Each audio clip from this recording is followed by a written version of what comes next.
안녕하세요. 연구실 왕쌤입니다.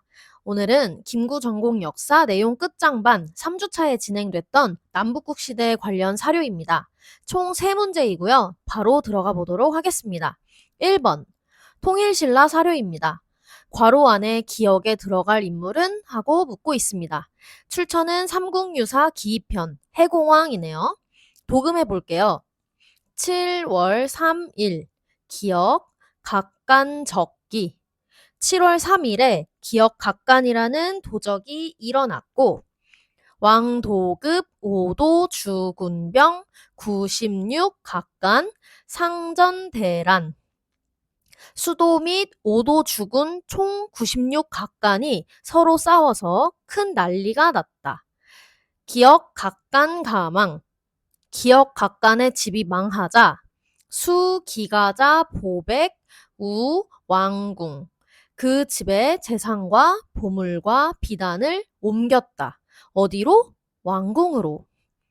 이 사료는 출처를 통해 해공왕 시기인 것을 파악하고 각간, 그 중에서도 96 각간 이 부분만 읽었다면 충분히 맞힐 수 있는 문제입니다. 해공왕 시기에 96 각간의 난과 관련하여 지목해서 물을 수 있는 인물은 누구일까요? 네, 대공입니다. 따라서 답은 대공이고요. 여기서 주의할 점은 대공이라는 인물은 관등이 삼국유사에는 각간으로 나오지만 삼국사기에서는 일길찬이라고 서술되어 있다는 점입니다. 각간은 신라 17관등 중 제1등으로 우리가 흔히 이벌찬이라고 부르는 그 신라 시대의 최고 관등입니다. 그런데 삼국유사에서 무려 96명의 각간이라고 하는 것으로 미루어 보아 여기서의 각간은 당시 이 난을 일으킨 귀족들 전체를 아울러서 말하는 것으로 보입니다. 따라서 대공이라는 인물의 진짜 관등은 일길찬일 확률이 높은데요. 일길찬은 신라 제7등의 관등이고요. 삼국사기에 따르면 일길찬 대공이 아우 아찬 대령과 함께 반란을 일으켰다라고 나와 있습니다. 시민의 한국사에서도 역시 같은 서술이고요. 또 2012학년도 13번 문제 선지에서도 일길찬 대공이라고 언급하고 있습니다. 따라서 대공이라는 인물은 각간이라고도 불리고 일길찬이라고도 불린다는 점, 그리고 이 대공이라는 인물의 반란은 후에 96 각간의 반란으로 확장되는데 영향을 끼쳤다고 본다는 점 알아두시면 좋겠습니다. 그리고 이 사료에서 꼭 외우고 가셨으면 하는 한자는 각간, 일어날 기, 어지러울 난, 나를 수, 비단 백 이 정도가 있습니다. 도둑 적은 예전 동영상에서 언급을 했었기 때문에 넘어갈게요. 그리고 여기 일어날 기자는 달릴 주에 몸 기가 결합한 형태인데요. 원래 옛날 한자에는 이 몸 기자가 뱀 사자로 써 있었습니다. 뱀 사는 태아가 웅크리고 있는 모양을 본뜬 한자인데요. 따라서 일어날 기는 본래 태아가 달리게 되는, 즉 일어나는, 몸을 일으키는 뜻으로 쓰이게 된 것입니다. 따라서 일어나다, 일을 일으키다, 시작하다, 비롯하다 등의 의미로 봉기, 흥기, 걸기, 기원 등의 글자에 쓰입니다. 그리고 나를 숫자는 뜻을 나타내는 술의 거자에 음을 나타내는 점점 유자가 결합한 형태인데요. 이처럼 술의 거자가 붓으로 오는 것들 중에는 술의 역할과 관련한 글자가 많습니다. 예를 들어 군사군, 칠격, 옮길운, 바퀴륜, 시를채, 바퀴자국 괴 등과 같이 수레의 군사적인 용도, 그리고 뭔가를 옮기는 용도에 이런 뜻이 드러나는 글자들이 많다는 거 알아주세요. 넘어가겠습니다. 2번. 기억에 들어갈 지역의 명칭은 했습니다. 출처는 구당서, 열전, 북적 발해말갈입니다. 도금해 볼게요. 대조영, 수솔, 기, 중동, 보, 게루지, 고지. 대조영이 그 무리를 거느리고 동쪽에 이르러 게루의 옛 땅을 차지하고 거기역, 기역에 운거하여 축성이 거지, 성을 쌓아 그곳에 살았다. 이 사료에서는 대조영, 동력동, 그리고 의거할 거, 정도 읽으면 마칠 수 있는 사료입니다. 더 힌트를 가져가신다고 하면 게루지고지, 즉 게루부의 옛땅 부분을 읽었다면 더 확실하겠죠. 이처럼 대조영이 동쪽으로 가서 운거한 지역의 명칭은 무엇일까요? 네, 동모산입니다. 따라서 기억은 동모산. 이 사료에서는 대조영이라는 글자를 못 읽는 불상사가 생기면 절대 안 됩니다. 그러니까 꼭 눈에 익혀주시고, 그리고 거느릴 솔, 무리 중, 의거할 거자는 계속해서 나오고 있죠. 외워주셔야 되고요.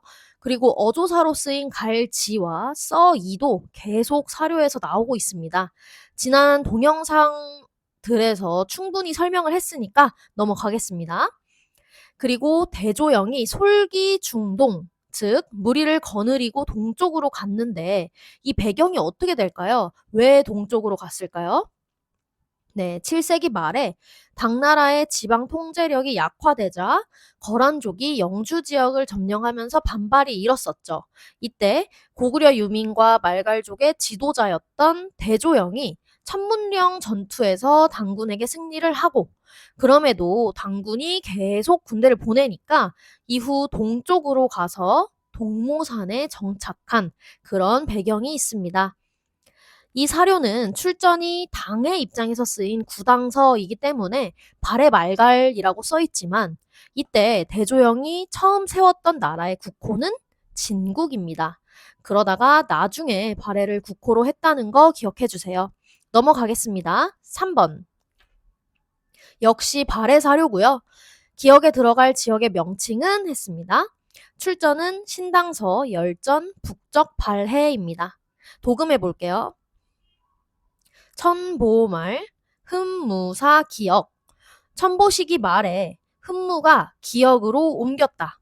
직 구국 300리 홀한하지 동. 곧 구국에서 300리 떨어진 홀한하의 동쪽이다. 정원시 동남사 동경. 정원 시기에 동남쪽의 동경으로 옮겼다. 여기서 흠무는 대흠무, 즉 발해 문왕을 말하고 있고요. 구국은 동모산 일대를 일컫는 말입니다. 그리고 홀한하는 호란성 일대에 흐르고 있는 강인데요. 사료에서는 이 기역이 홀한하의 동쪽에 있다고 하고 있고, 또 시간이 흘러 정원 시기에는 동경으로 옮겼다고 하고 있어요. 그러니까 발해 문왕 시기에 동경으로 옮기기 전에 수도를 묻고 있는 문제인 겁니다. 따라서 기억에 들어갈 지역은 네, 상경입니다. 답은 상경. 그리고 여기서 홀한하가 있다고 하는 홀한성이 바로 상경성입니다. 그리고 이 흠무를 못 읽었다고 하더라도 천보말이라고 되어 있어서 대충 시기 추측이 가능한데요. 천보는 742년부터 756년 당 현종 시기이고, 또 755년에 일어난 안사의 난이 천보 마지막에 딱 걸쳐 있잖아요. 근데 발해 문왕의 상경 천도가 756년, 공교롭게도 안사의 난이 일어난 다음 해에 이루어지거든요. 국제 정세에 영향이 있었던 거죠. 그래서 안사의 난을 기점으로 발해는 상경으로 천도했다는 점 기억해 주시면 좋겠습니다. 그리고 아까 구당서 사료에서는 북적 발해 말갈이라고 되어 있었는데 지금은 북적 발해라고만 되어 있죠. 이거는 당이 원래는 대조영이 처음 세운 진국이라는 국호를 인정하지 않고 다른 말갈 부족들과 구분하기 위해서 여태는 발해 말갈이라고 부르다가 문왕 시기 이후로는 문왕의 적극적인 친당 정책의 영향과 함께 발해가 흑수말갈을 제외한 나머지 말갈 부족들을 모두 복속시켰기 때문에 말갈이라는 말은 떼고 발해로 부르기 시작한 것입니다. 마지막으로 이 사료에서는 흠무, 그리고 이 흠무가 발해 문왕이라는 사실, 그리고 옮길 사자는 꼭 외워주세요. 옮길 사는 조금 걸을 척자가 붓으로 오고 걸음 보가 결합한 글자예요. 그러니까 걷고 걷고 또 걸어서, 즉 옮겨가다, 옮기다의 뜻이 된 겁니다. 이사, 3인정책, 정가사 변형 등에 쓰이는 사자가 이 글자입니다. 천도를 한다거나 사람들을 옮긴다거나 하는 사료에서 많이 쓰이는 글자거든요.